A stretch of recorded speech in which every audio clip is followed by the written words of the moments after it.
What's up, guys? It's Francisco here with Silent Truth. Welcome back. And for today's episode, we're going to talk about the big bad coronavirus.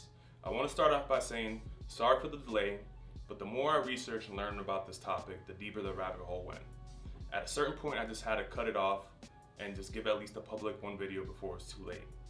I may do some follow-up videos on this in the future, but for today's episode, I'm going to speak on what is currently happening, what we can expect in the near future, and some trending conspiracies along with my thoughts on this whole coronavirus madness.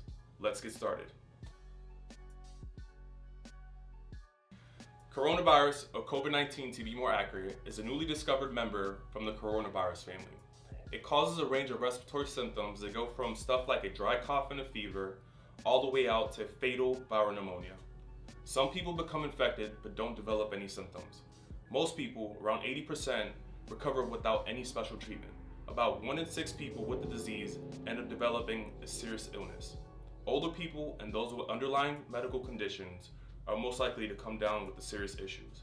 Although the exact origin of the virus remain unknown, officials say that it most likely skipped from animals into people at a wild animal market in Wuhan, China. The coronavirus pandemic has infected more than 460,000 people, according to the official count. And as of Wednesday, March 25th, at least 20,846 people have died. And the virus has been detected in at least 168 countries all around the world. The coronavirus outbreak has been declared a global pandemic, causing government and state officials to enforce the cancellation of public events, shows, and gatherings, along with school and non-essential business closures, travel bans, quarantines, and lockdowns all around the world, all in the hopes to slow down the spread of this highly contagious virus through social distancing and containment. The government is also working on a coronavirus stimulus package, which will provide certain businesses and citizens financial aid designed to assist those impacted by the coronavirus lockdown. It's not hard to see that the coronavirus has spread more than a deadly virus all around the world. It has also spread fear, confusion, division, and panic. With the help of mainstream media and news stations speaking on the subject 24/7, it's hard to avoid the topic and the anxiety that comes with it. We've all seen that masked up and gloved up person in the grocery store, stockpiling essentials like food, water, and the oddest of all, toilet paper. I truly don't get why people are freaking out about not having toilet paper. It's not like you can eat it or anything. I don't know. I just don't get that one. But people have been behaving very selfishly and mean during this pandemic. I can sense the underlying fear and anxiety while food shopping or even at the gas station. Everyone is like literally on edge or something. And on the other hand, I have seen people working together as a community and helping those less fortunate and elderly. I've had some very deep and genuine conversations with total strangers where on any other given day, we would not be speaking to each other and continue on a regular routine. It's time like these that we need to help each other most and work together, because divided, we all fall. Now let's get into conspiracy theories. There are so many weird and not so many weird conspiracy theories going around, from the virus being man-made and released from a lab in Wuhan, China, or that it was caused by 5G, or created by politicians to get Trump out of the office, or even one that says that this is all a social experiment to see how we behave under a global pandemic and that there's no real virus out there. I'll just touch on two which I feel could be partially real. Now this conspiracy may hold some weight. Listen to this. According to the accusation, the novel coronavirus was introduced to China when 300 US military members arrived in Wuhan for the Military World Games in mid-October and infected the local population. So the rumor started when Chinese top virus Zhang Nanchan questioned where the virus came from, stating that even though the virus was first discovered in China, that it doesn't mean it originated in China. Then China's Ministry of Foreign Affairs tweeted it might be the US Army who brought the epidemic to Wuhan, telling the US to be transparent and make their data public. Now this could all be a strategy to spread the misinformation by the Chinese, or it could hold some truth.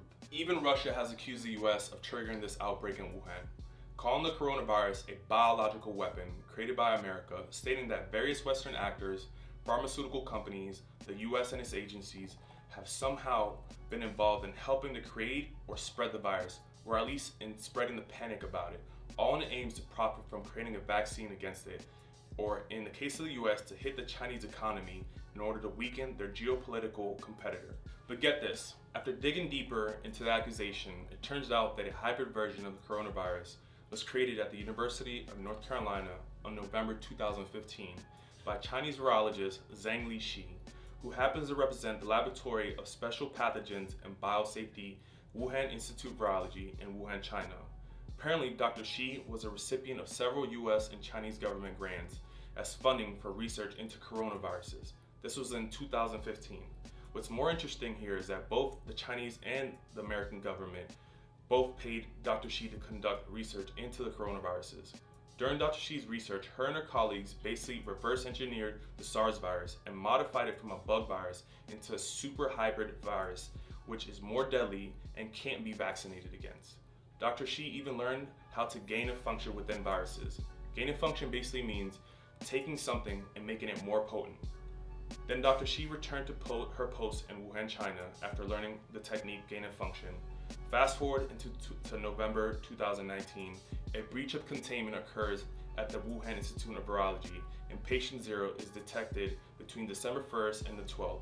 If you're interested in learning more about this, I'll add a link below of Dr. Rashid Buttar, who goes deeper into this and has all the articles to prove it as well. What is at stake is more than one small country. It is a big idea, a new world order. So the rumor is that the coronavirus outbreak was a plot by Bill Gates and the globalists to get everyone vaccinated, crash the economy, kill the middle class, depopulate and gain more global control while they offer in their new world order as a solution in the midst of chaos and confusion. If you've heard of the Illuminati, then you most likely have heard of the New World Order. The New World Order is basically a plan to dominate the world and population with a one world government, religion, and currency. Conspiracy theorists believe that they already own and control most of the planet with the help of collaborators within the government, and that the elites are using this type of false flag event and hyping it up to take more of our rights and freedoms to create mandatory actions that people have to do, from mass surveillance, quarantine, and mandatory vaccines to even more sinister things yet to be revealed. With this virus, they've already taken almost full control of our freedom, with travel bans, restrictions, quarantines, and curfews. This rabbit hole goes pretty deep, so I'll just leave it at that. I may do a follow-up video on this topic in the future. If you guys are interested, let me know. So I think the best case scenario looks something like this. Within a few months, the spread of the virus dies down with the help of social distancing, the quarantine protocols, and warm summer weather coming around the corner, causing officials to remove the lockdown and allowing life to return to a somewhat normal workflow and routine. There may be a lot of people unemployed due to the business closures and the crippled economy, significantly increasing the unemployment scale. And the officials estimate that if we do everything correct, there will only be around 200,000 deaths due to the virus. And if we're lucky, by February 2021, a vaccine will have been approved that helps conquer the remains of the virus. But that's about it for this fairy tale scenario. The grimmest version of this could look something similar to the movie Contagion. With 2.2 million deaths within the United States alone, society and economy has collapsed due to the prolonged lockdown and surge of the virus still spreading like wildfire. Evictions and utility shutoffs have caused mass riots and looting, which has given the government the excuse to impose martial law and mass surveillance through facial recognition and digital tracking. And if they are lucky enough to come up with a vaccine in time, the government makes it mandatory for everyone to take, not fully confident of its safety and effectiveness. Now I know this sounds kind of dark, but this could very well be our reality, unless something is done fast to end this. So I feel that there's something very suspicious going on here with this whole coronavirus outbreak. And I know I'm not the only one that feels this way. I think it's pretty obvious that the public is being left in the dark as always, and instead is being bombarded by fear, anxiety, and misinformation around the clock. I don't believe for 1 minute that the powers that be care about us. Now I'm sure there's a few up there that have heart and a conscience, but still the majority of global leaders are driven solely by greed, control, and power. I believe that this is all part of their agenda, to create a problem, get a reaction, then offer a solution, once the public is begging and crying for something to be done. It's no secret that fear sells.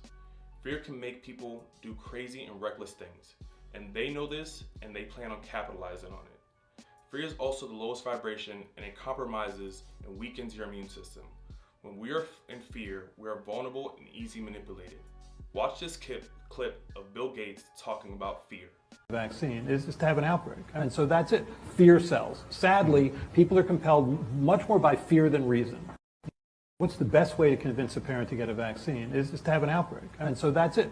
Fear sells. Sadly, people are compelled much more by fear than reason. So there you have it, straight from the horse's mouth himself.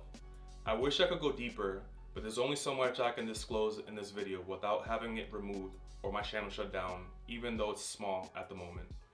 There's mass censorship going on right now. They're actually shutting down a bunch of channels and pages that are spreading truth to the world. They want us believing their story and only theirs. I believe that this virus outbreak was pre-planned long ago by the elites, so they could cull human population, strip us of the little freedom we do have, and enforce their new world order, which looks like an Orwellian state under mass surveillance run by AI robots powered by 5G towers on every corner. I have no doubt this is all a plot to slow down human ascension and the global consciousness shift happening all around us. I believe that the bigger picture is not the virus itself, but the mass rollout of 5G all around the globe. And that this lockdown in place, they are going to use that as an excuse to rush the rollout, which is worse than the virus itself, trust me. I don't think that the virus is what we really need to worry about most. Now don't get me wrong, I'm not saying you shouldn't be careful and take it seriously, but I think that rush vaccine, which they will force upon us and make us all take, and the mass rollout of 5G and AI is the biggest danger here. I want to be very clear and say that my goal is not to scare you. My goal is to spread truth and make you aware of what is happening and what is coming up next, so that we can devise a strategy and a plan to make things go in the right direction for us all. So I'd like to end this video on a positive note and leave us with a little bit of hope, which we all can use right now. Perspective is everything, especially at a time like this. We can focus on all the bad that's going on right now, or we can choose to see the good in a bad situation. I believe that this is a global wake-up call for us all. A time to pause and take a deep look at ourselves, where we were, where we are, and where we are going next. There's definitely some positives to this outbreak, like nature having the time to recover and heal ourselves. From global air pollution being slashed by nearly half, rivers becoming clear, and animals all around the world coming out of hiding to reclaim the streets. The world we knew before this virus is no more. A new world is forming. Now picture society as a computer system, okay? Now imagine there's a fast-spreading virus introduced to the system. What will usually happen soon after is that the system will crash unless it is stopped in time, right? This is what we're experiencing right now. But after the system crashes or recovers, a new, stronger system will replace the old. What will that look like? A system of fear, division, control, slavery, with people being afraid of each other, thinking of themselves only, a me mentality, or a system of unity, love, community, harmony, with people working with each other as a community, thinking of each other's first, a we mentality. If you had a choice, which one would you choose? Who will you become in this new world? Think about it.